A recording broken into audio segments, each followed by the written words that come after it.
Kuya Ting, magandang araw sa'yo. More power sa channel mo, Kuya Ting. Wala naman akong problema. May tatanong lang ako sa'yo, Kuya Ting. Paano ba ang tamang pagpili ng lalaki? Hindi ko pa kasi nasubukan ang pumasok ng relasyon dahil natatakot po ako, baka lulukuhin ako.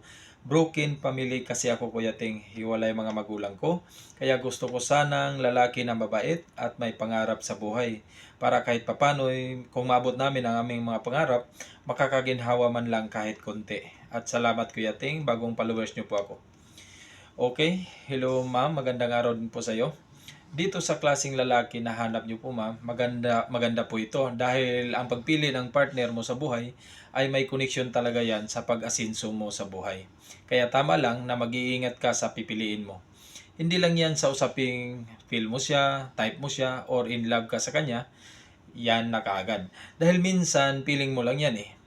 Kaya mahalaga at napaka-importante ang pagpili mo sa tao na makakasama mo sa buhay dahil marami akong nakilala na ambisyosa, maraming mga pangarap o sobrang laki ng mga pangarap sa buhay.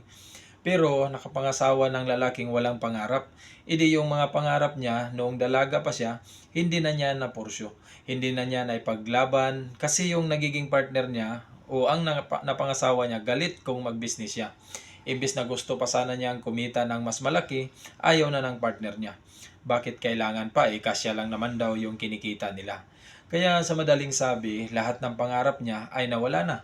So, kung wala ka pang asawa o wala ka pang partner, mag-ingat ka, lalo na't isa ka sa mga taong may mga pangarap sa buhay. Huwag nating kalimutan ang isang susi ng magandang buhay ay nag-umpisa lahat yan sa mga pangarap. Kaya kung walang pangarap ang magiging partner mo, saan kayo pupunta o saan pupunta ang buhay nyo? Kaya pumili ka ng partner na susuporta sa'yo, willing sumuporta sa mga pangarap mo. Mag-usap kayo kung ano ang gusto nyo makamit sa buhay. Kasi kung hindi kayo pareho, na maaring yung pangarap mo, ibabaon mo na lang. Kasi para bagang sasama pa ang loob niya kapag pinupursyo mo ang mga pangarap mo o mga bagay na gusto mong gawin. Imbis nangarap ka na gusto mong makita ang buong mundo, sasabihin niya bakit pa? Dito na lang tayo sa lugar natin.